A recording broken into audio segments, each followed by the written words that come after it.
बासित अली, देखिए पीटीआई के प्रवक्ता है इफ्तिखार साहब बता रहे हैं कि उनकी उम्र 70 साल है। वो कह रहे हैं कि वो झूठ नहीं बोलते हैं। वो कह रहे हैं कि भाई कुरान पर हाथ रखकर क्या आपके मुल्क में कोई सियासतदान या सत्ता में जो इस वक्त मौजूद लोग हैं या सिस्टम में जो लोग मौजूद लोग हैं या मुनीर साहब, ये लोग क्या कुरान पर हाथ रखकर कह सकते हैं कि देश में लोकतंत्र है, देश के पूर्व प्रधानमंत्री ठीक है, इमरान खान को कुछ नहीं हुआ, वो 5 स्टार होटल की तरह एक जेल में रह रहे हैं आज? देखिए, बहुत शुक्रिया। मैं कुरान पे हाथ रख के कहता हूं कि मेरा लीडर जो है वो कैद है, मेरे लीडर के साथ जुल्म हो रहा है, मेरे लीडर को फौज मार रही है, मेरे लीडर पर तरह तरह से तशद्दुद हो रहा है और बार बार अंदर किया जा रहा है, बार बार मारा जा रहा है। और मेरे लीडर का नाम है यासीन मलिक। यासीन मलिक मेरे लीडर का नाम है, जिसको तुम लोगों ने जुल्म किया अपने। हाँ तो ठीक है, रोते रहिए। आपके इस रोने से हमें फर्क नहीं पड़ रहा है, लेकिन आपके इस रोने से हमें फर्क नहीं पड़ रहा है बासित अली। रोना आपका काम है, क्योंकि हर बात में आप लोगों को पता है आपका चरित्र आज उजागर हो गया है। इसका मतलब सुनिए, इसका मतलब यासीन मलिक के साथ जो हो रहा है ठीक हो रहा है। सुन लीजिए कान खोलकर। और ये हिंदुस्तान है, ये अपने मुल्क का गद्दार हो या पड़ोसी मुल्क का कोई ऐसा व्यक्ति जो भारत के साथ बदसलूकी करने की कोशिश करे, भारत के खिलाफ कुछ करने की कोशिश करे, ठोकता है, पीटता है, मारता है। अच्छा, और तब तक ठोकता है जब तक अगले बंदे की सांस ना रुक जाए। और देखा होगा आपने, मैं उस मुद्दे पर नहीं आना चाहता था, लेकिन क्या करें, आप लोगों की फितरत यही है। मैं बार बार कह रहा हूं कि भाई सुन लो बासित अली, चिल्लाओ मत बासित अली, चिल्लाओ मत। सुन लो बासित अली, तुम्हारा टेटुआ 2 मिनट में दब जाएगा। तुमको पता है Basit Ali, you know very well कि बॉर्डर पर लड़ नहीं सकते तो यूट्यूब पर लड़ रहे हो, टेलीविजन पर लड़ रहे हो। तुम लोग यही कर सकते हो बासित अली। और सोचो तुम्हारे मुल्क की हालत क्यों है ऐसी, क्योंकि तुम्हारे जैसे लोग रहते हैं तुम्हारे देश में, तुम्हारे जैसे लोग तुम्हारे देश में बासित अली रहते हैं। इसलिए आज की डेट में तुम्हारी हालत यह है कि कटोरा लेकर तुम्हारे हुक्मरान घूमते हैं। तुम्हारे मुल्क में लोकतंत्र नहीं है। तुम्हारे मुल्क का एक पूर्व प्रधानमंत्री जेल में मर गया है या जिंदा है, बताने को सरकार तैयार नहीं है। और आसिम मुनीर जो छुप कर बैठा हुआ है, मरियम नवाज छुप कर बैठी हुई है। और अगर सच सुनना चाहते हो तो सुन लो बासित अली, सच ये है पाकिस्तान का आज कि पाकिस्तान की सरकार, वहां की आर्मी पीटीआई को खत्म करना चाहती है, पीटीआई के कार्यकर्ताओं को उकसा रही है। और तुम्हारे जैसे लोग जो दोगले हैं, जो अपने मुल्क के भी नहीं हैं, वो लोग अपनी देश की चिंता करने की बजाय ये सोच रहे हैं कि भारत में अगर कुछ हुआ है तो भारत किसी के साथ, अरे हम तो तुम्हारे मुल्क से कोई आएगा ना भारत में छेड़खानी करने, उसको भी ठोकेंगे और ठोकते हैं, देखते होगे। ममता काले, इनको जवाब दीजिए, इनको समझाइए और बताइए कि इनकी हैसियत आज ये नहीं रह गई है कि ये हिंदुस्तान को सलाह दे सके, मशवरा दे सके। इनकी हालत यह है कि अपना मुल्क पहले बचा लो, तुम्हारा घर जल रहा है। कान खोलकर सुन बासित, पहले तो आगे से लेफ्ट लो और अडियाला जेल निकलो, समझे? ये गाड़ी में जहां भी घूम रहे हो, चलो अडियाला जेल निकलो। और सुनो, यासीन मलिक एक आतंकवादी है, अभी हम उसको लटकाएंगे, समझ गए तुम? और अगर तुमको इतना प्रेम है यासीन मलिक से तो उसकी पत्नी है ना तुम्हारे देश में, बीवी, उसको बना दो अपना प्रधानमंत्री, बनाओ उसको अपना प्रधानमंत्री, समझे?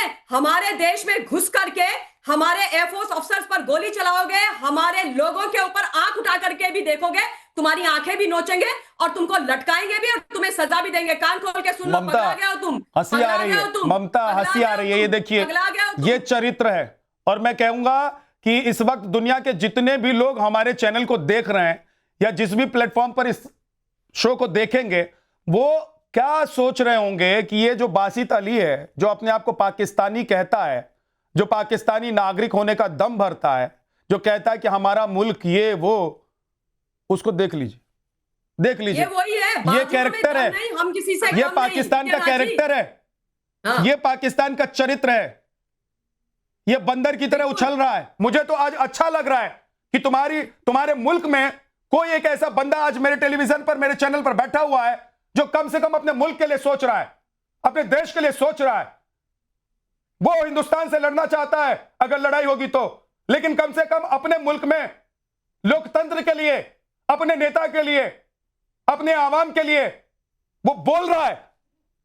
और वो 70 साल का इंसान कह रहा है कि कुरान पर हाथ रखकर कसम खा के कोई बता दे मुझे कि मेरा नेता जिंदा है या मर गया, मेरा नेता सही सलामत है या नहीं है।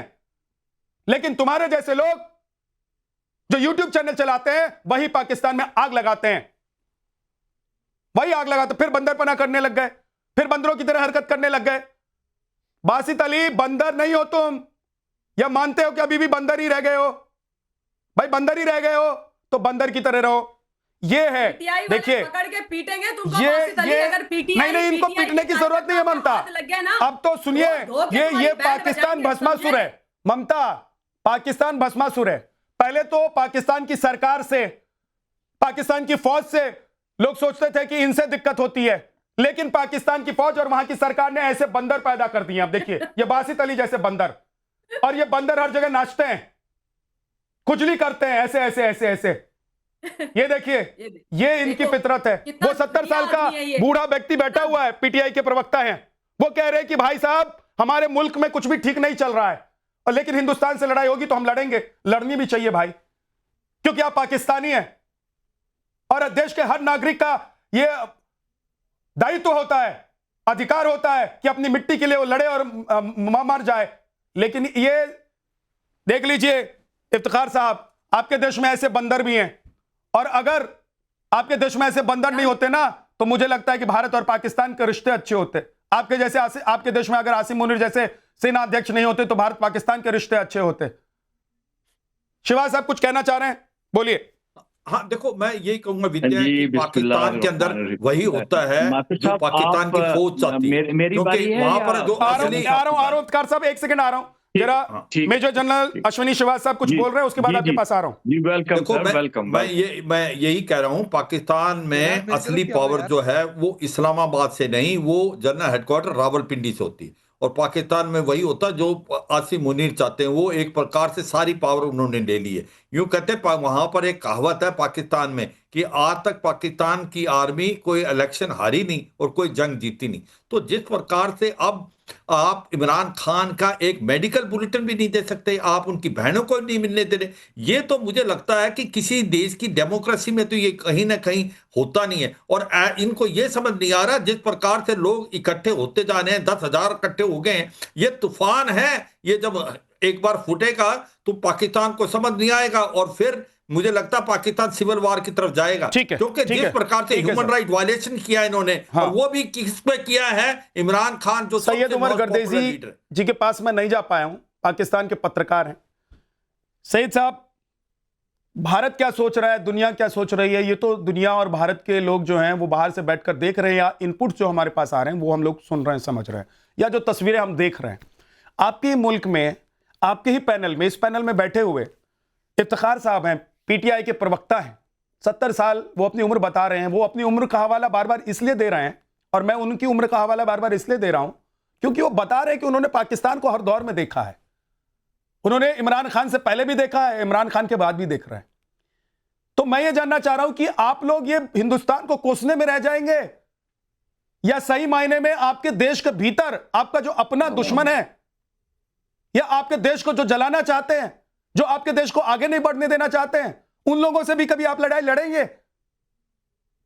हमको इसलिए अच्छा लगेगा, सुन लीजिए एक बार और एक बात और जोड़ देता हूं गर्दी जी साहब, हम लोगों को इसलिए अच्छा लगेगा अगर पाकिस्तान अच्छा होगा क्योंकि आप हमारे पड़ोसी हैं। हमारे दोस्त होते तो दोस्त बदल लेते, लेकिन अटल बिहारी वाजपेयी कहा करते थे, हमारे पूर्व प्रधानमंत्री, कि भाई पड़ोसी नहीं बदल सकते, इसलिए हम चाहते हैं कि हमारा पड़ोसी और हमारा पड़ोसी मुल्क अच्छा रहे, तो तबीयत हमारी भी खुश रहेगी। देखें विद्यानाथ, बहुत शुक्रिया, काफी टाइम घंटे के बाद आपने मुझे मौका तो दे दिया। देखें आज ये जो इमरान खान को लेके जो एक मुद्दे पर चर्चा हो रही है, और जैसे इफ्तिखार साहब जो अपनी उम्र 70 साल बता रहे हैं, इनको बस मैं सिर्फ इतना कहूंगा कि यार 72 साल का इमरान खान 2 साल से जेल में बैठा हुआ है, आप लोगों की इंतजार कर रहा है। जो आप कहते थे इमरान खान हमारी रेड लाइन है, जबकि रेड लाइन क्या है, पीटीआई के जितने भी एमएनए हैं पार्लियामेंट के अंदर, क्योंकि मैं खुद पार्लियामेंट कवर कर रहा हूँ, यकीन माने एक पार्लियामेंटेरियन एक पीटीआई का नहीं चाहता कि इमरान खान रिहा हो। मैं इस चीज का गवाह हूँ क्योंकि मैं खुद पार्लियामेंट कवर करता हूँ। मैं अडियाला जेल को कवर करता हूँ। मैं जानता हूँ कि ये लोग अंदर से मुनाफिक है। ये अगर इमरान खान अगर रिहा हो जाता है तो इनकी जो दुकानें चल रही हैं बाहर इमरान खान के नाम पे वो बंद हो जाएंगी। पीटीआई ही इस वक्त इमरान खान की सबसे बड़ी दुश्मन है। दूसरी बात, आज पार्लियामेंट का ज्वाइंट सेशन है इस्लामाबाद में, जो 144 सैयद उमर जी, देखिए आप अपना सवाल जो कर रहे हैं ठीक है कि पीटीआई के नेता क्या चाहते हैं, एक पत्रकार होने के नाते जो आपके पास इंफॉर्मेशन होगी पर्दे के पीछे वाली, पर्दे के आगे वाली, आपकी बात ठीक है। लेकिन मैं एक चीज जानना चाहता हूं आपसे, और शायद इससे आपके पाकिस्तान के जो लोग हैं वो भी मुखातिब हो जाएंगे। एक इंफॉर्मेशन दे दीजिए कि अडियाला जेल में इमरान खान को लेकर कोई इनपुट है आप लोगों के पास कि नहीं है? जी बिल्कुल, मेरे पास 110% क्लियरिटी न्यूज है। इमरान खान को इस वक्त इसलिए मुलाकात नहीं करवाने दी जा रही क्योंकि इस वक्त 26वीं आईनी तरमीम हुई, 27वीं आईनी तरमीम हुई, यार अब 28वीं आईनी तरमीम होने जा रही है, जो कि इमरान खान नहीं चाहता कि ये तरामीम हो, जिसमें फाटा को दम किया जा रहा है इस्लाम वफाक के साथ, और बहुत और अच्छी बात है, बहुत अच्छी बात है। रोकने के लिए इमरान सैयद खान उमर गर्देजी साहब, बहुत बहुत शुक्रिया आप सभी लोगों का हमारे साथ जुड़ने के लिए। बहुत अच्छी बात है, अपने मुल्क की पोल आप ही खोलते जा रहे हैं और खोल कर जा रहे हैं कि इमरान खान को इसलिए किसी से नहीं मिलने दिया जा रहा है, इमरान खान को इसलिए किसी से बात नहीं करने दी जा रही है, इमरान खान के बारे में इसलिए कोई इंफॉर्मेशन नहीं दी जा रही है क्योंकि सत्ता में बैठे